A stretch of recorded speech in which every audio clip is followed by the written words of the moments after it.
দুই গোষ্ঠীর সংঘর্ষে উত্তপ্ত হয়ে উঠল মালদার রতুয়া থানার দুর্গাপুর এলাকা। ঘটনার জেরে ব্যাপক আতঙ্ক ছড়ালো এলাকায়। আতঙ্ক নিরসনে এলাকায় মোতায়েন রয়েছে বিশাল পুলিশ বাহিনী।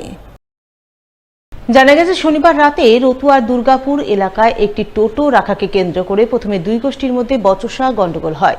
সেই গন্ডগোল সংঘর্ষের রূপ ধারণ করে। সংঘর্ষের জেরে একাধিক বাড়ি, দোকানপাট ও গাড়ি ভাঙচুর, লুটপাটের ঘটনা ঘটে বলে খবর।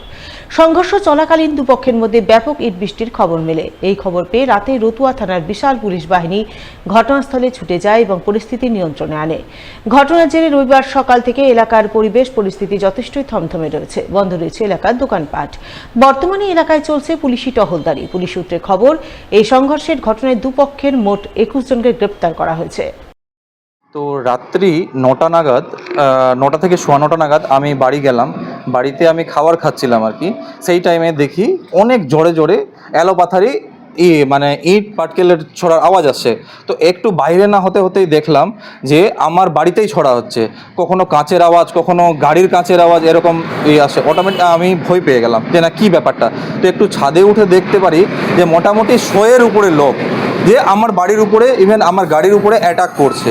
যে কী জন্য বা কী কারণবশত কী ঝামেলা হয়েছে আমি কোনো কিছুই জানি না। দুটো গাড়ি ভাঙচুর করেছে, প্লাস আমার দোকানের মানে দোকানটা অনেক খারাপভাবে ভাঙচুর করেছে। প্লাস দোকানের মোটামুটি আনুমানিক 10 থেকে 12 লাখ টাকার মতো মাল আমার লুট হয়েছে।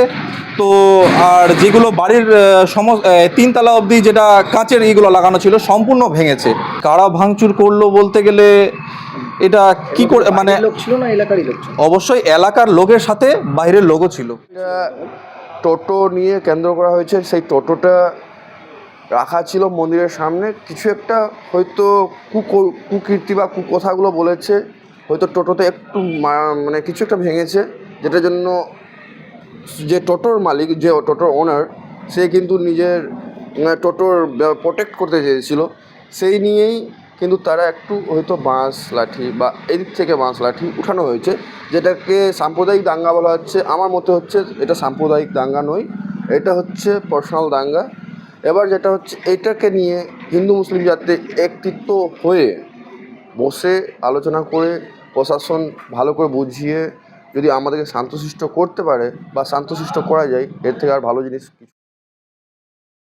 হারিয়ে যাওয়া সম্পত্তি ফিরিয়ে দেওয়ার কর্মসূচি রূপায়ণ করল মালদা চাঁচল থানার পুলিশ।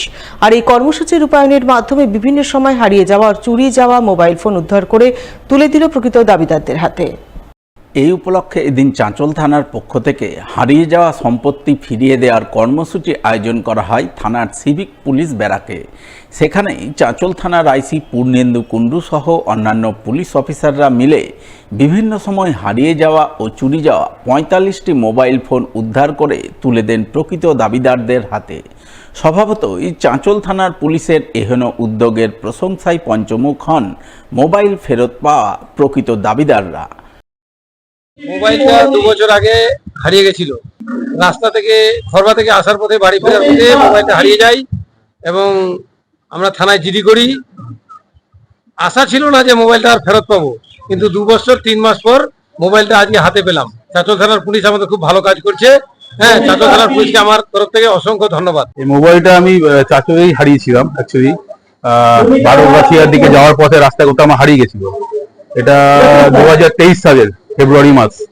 তারপর জিডি করে আজকে কালকে মোবাইল ফোন করেছিল আমাকে যে এরকম আজকে মোবাইলটা পাওয়া গেছে, সেই মোবাইলটা আজকে দেওয়া হবে। সেই মোবাইলটা আজকে নিতে এসেছিলাম। স্যারটা খুব ভালোভাবে ব্যবস্থা করেছেন, মোবাইলটা দিলেন, খুব খুশি, আনন্দ পেলাম। দুস্থ পরিবারের এক মেধাবী ছাত্রের পাশে দাঁড়ালো মালদা চাঁচল থানার পুলিশ। হাই মাদ্রাসায় 94% নম্বর পেয়ে একাদশ শ্রেণীতে ভর্তি হওয়া ওই মেধাবী ছাত্রের হাতে তুলে দিলেন বিজ্ঞান বিষয়ের সমস্ত বই। জানা গেছে, ওই মেধাবী ছাত্রের নাম নাসিম আক্তার। তার বাবা অদূত আলী পেশায় এক সামান্য টোটো চালক। তিনি তার যৎসামান্য আয়ে 2 ছেলে 1 মেয়ের লেখাপড়ার খরচ বহন করতে অপারগ। এর মধ্যে মেধাবী ছাত্র নাসিম আক্তার বিজ্ঞান বিষয় নিয়ে একাদশ শ্রেণীতে ভর্তি হয়েছে। তার স্বপ্ন ভবিষ্যতে ডাক্তার হওয়ার। এই খবর জানতে পেরেই চাঁচল থানার আইসি পূর্ণেন্দু কুণ্ডু নাসিমের বাড়ি গিয়ে তার পরিবারবর্গের সঙ্গে কথা বলেন। নাসিমের পড়াশোনার জন্য একাদশ ও দ্বাদশ শ্রেণীর সমস্ত বই কিনে দেওয়ার আশ্বাস দেন। সেই আশ্বাস মতো রবিবার তিনি নাসিমকে চাঁচল থানায় ডেকে তার হাতে 3 ব্যাগ ভর্তি বই তুলে দেয়। স্বভাবতই বই পেয়ে চওড়া হাসি ফুটে ওঠে নাসিমের মুখে। স্যার মানে সম্বোধনা হিসাবে ক্লাস 11-12 সায়েন্স দিতে চেয়েছিল, আজকে সেই বইগুলো দিল। খুব অনেক বড় উপকার হলো, মানে 11 আর 12 সমস্ত বই দিয়ে দিয়েছে। ওই উদ্যোগে আমি খুব খুশি। আমি চেষ্টা করবো আরো এইচএসে আরো ভালো রেজাল্ট করার জন্য। ক্লাস 11 আর দ্বাদশ শ্রেণীর সায়েন্সের যতগুলো বই আছে সমস্ত বইগুলো দিয়েছে।